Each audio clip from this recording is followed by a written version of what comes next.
friends, welcome back to Two Turtles Homestead.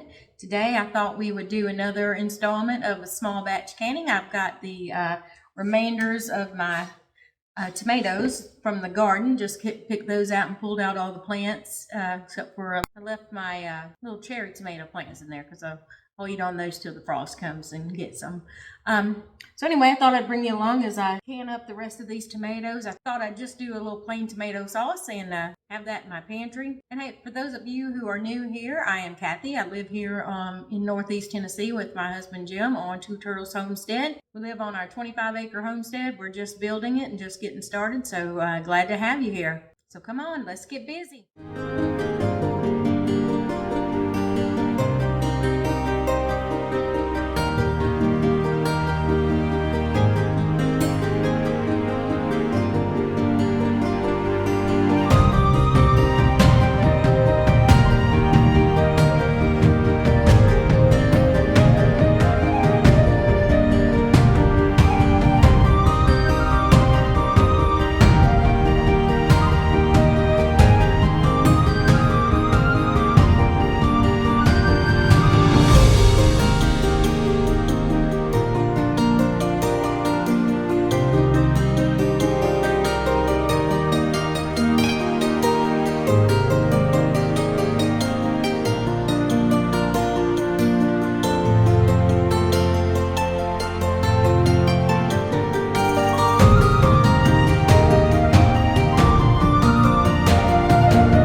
Okay, I am back. I've been out in the garden in the high tunnel planting some more fall crops, and boy, it's still summer out there, but smells so good in here. So the Instant Pot has finished. It's been a couple of hours, so we're gonna come over here and get a look at what they look like.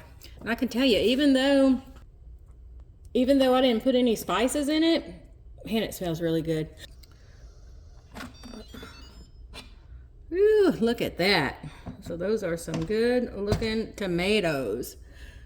I'll give you a look at those. All right, so what I'm gonna do now, as you can see, there is a ton of liquid on there. I'm probably gonna dip some of the liquid out before I use my immersion blender to blend it all up. So let's get going on that.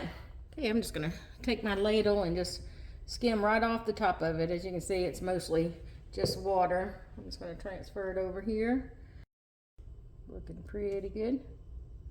And again, there is nothing in here. This is just plain tomatoes and a little bit of salt. And you could season this if you wanted to have seasoned tomato sauce.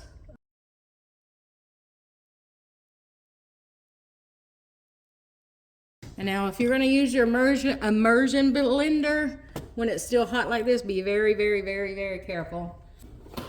Now, if you're going to use your just a blender, I highly recommend you let it cool off first.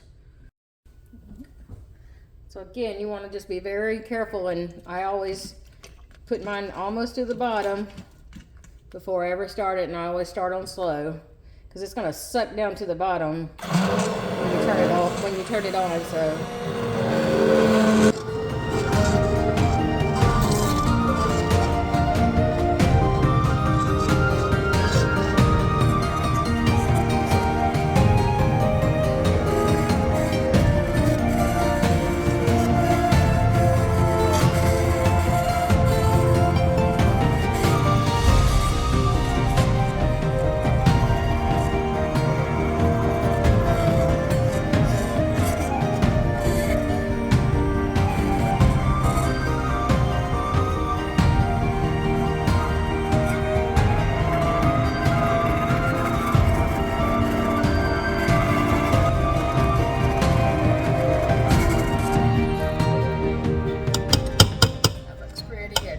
This will probably make some mighty fine tomato soup too. All right. So what I'm gonna do now is I'm gonna turn my Instant Pot back on, and you could do this on the stove and let it cook down. Just let it simmer for a little while. So I'm gonna put my saute back on low and let it simmer for a little, just till it thickens up a little bit. I mean, it's not terribly thin, but I'd probably like it a little bit thicker than that. So I'm gonna let it cook down just a little bit. Saute, and I'm gonna put it on low temperature and just set the timer for about 30 minutes, and then I'm gonna keep a check on it and make sure that it doesn't, start sticking on the bottom. And here's where, the accessory, having a glass top for the Instant Pot is awesome.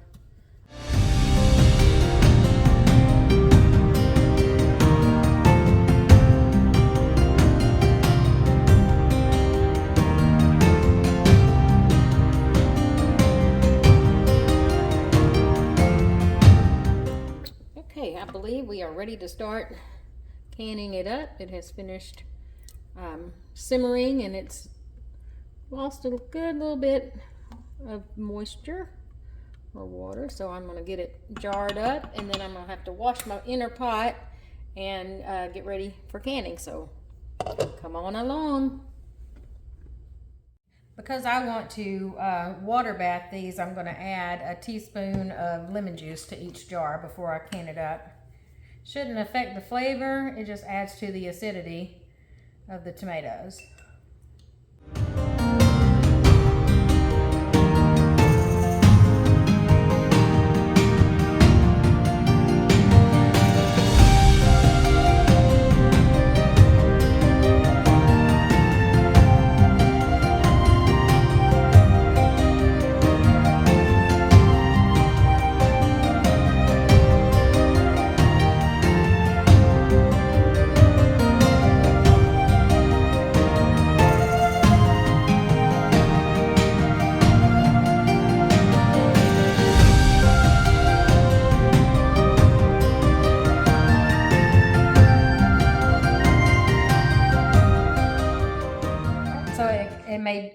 Did make 4 pints, so now I'm just going to get my rims washed off or wiped off and get the lids on and get this cleaned and get them in the canner.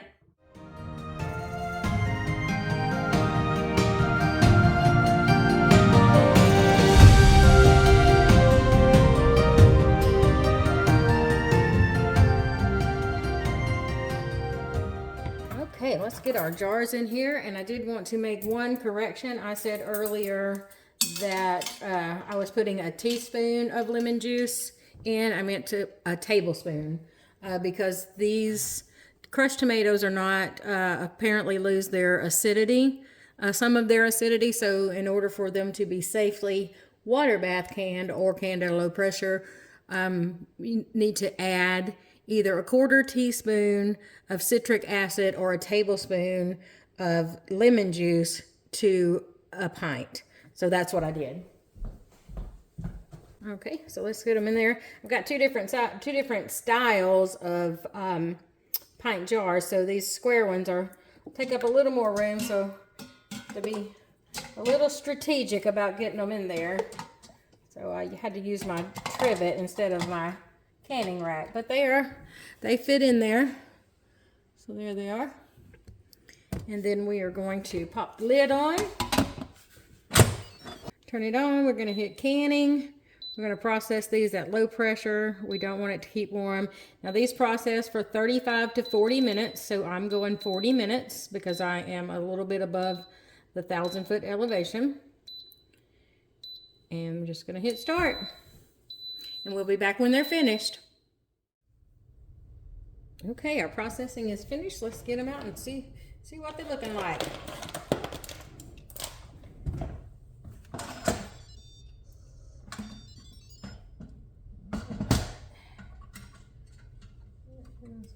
Oh, that looks pretty.